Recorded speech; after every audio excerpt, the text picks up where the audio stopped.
ನನಗೆ ನೀವೇನೇನು ನಡೆಸಿದ್ದೀರಿ. ನಿನ್ನೆ ಬಿಜೆಪಿಯ ಪಕ್ಷದ ಬಾವುಟ ಇಟ್ಕೊಂಡು ಸಮಾನ ಮನಸ್ಕರ ಸಭೆ ಕರೀತೀರಾ?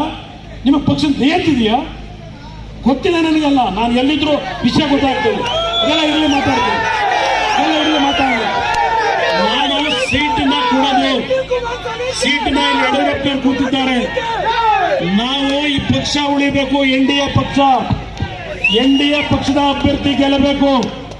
ಎನ್ಡಿಎ ಪಕ್ಷಕ್ಕೆ ಪ್ರಾಮಾಣಿಕತೆಯಿಂದ ಕೆಲಸ ಮಾಡಬೇಕು. ಯಾವುದೇ ರೀತಿಯ ಗೊಂದಲ ಇಲ್ಲ. ಇವತ್ತು ಕಾಂಗ್ರೆಸ್ನವರು ಏನೇನು ಮಾಡ್ತಾ ಇದ್ದಾರೆ ಗೊತ್ತಿದೆ ನನಗೆ ಕಾಂಗ್ರೆಸ್ನವರು.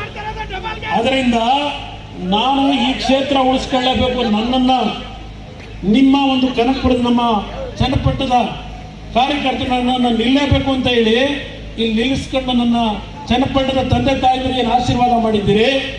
ಈ ಸೀಟನ್ನು ಕಾಂಗ್ರೆಸ್ಗೆ ಬಿಟ್ಕೊಡ್ಲಿಕ್ಕೆ ನನ್ನ ಕಾರ್ಯಕರ್ತರು ನನಗೆ ಆಶೀರ್ವಾದ ಮಾಡಿಲ್ಲ. ಎನ್ಡಿಎ ಅಭ್ಯರ್ಥಿ ಯಾರನ್ನು ತೀರ್ಮಾನ ಮಾಡಿದ್ರು ನಾವು ಗೆಲ್ತಕ್ಕಂಥ ಕೆಲಸ ಆಗಬೇಕು.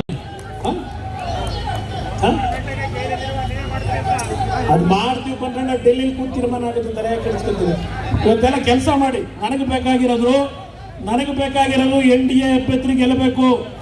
ಬಿಜೆಪಿ ಮತ್ತು JDSನ ಸಮನ್ವಯ ಸಮಿತಿಯಿಂದ ದೆಹಲಿಯಲ್ಲಿ ಏನು ತೀರ್ಮಾನ ಮಾಡ್ತಾರೆ ಆಗ ಆ ತೀರ್ಮಾನಕ್ಕೆ ಎಲ್ಲ ತಲೆಬಾಗಿ ಇವತ್ತು ಎನ್ಡಿಎ ಅಭ್ಯರ್ಥಿ ಗೆಲ್ಲಬೇಕು. ಅದಕ್ಕೆ ನಿಮ್ಮ ಹೋರಾಟ ಇರಲಿ. ನಿಮ್ಮೆಲ್ಲರಿಗೂ ನಾನು ವಂದನೆ.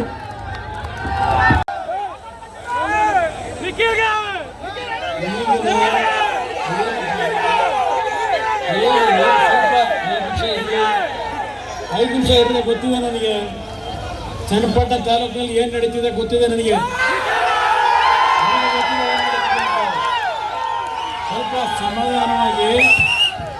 ಸಮಾಧಾನವಾಗಿ ಮೊದಲು ಪಕ್ಷದ ನಿಷ್ಠೆ ತೋರಿಸಿ.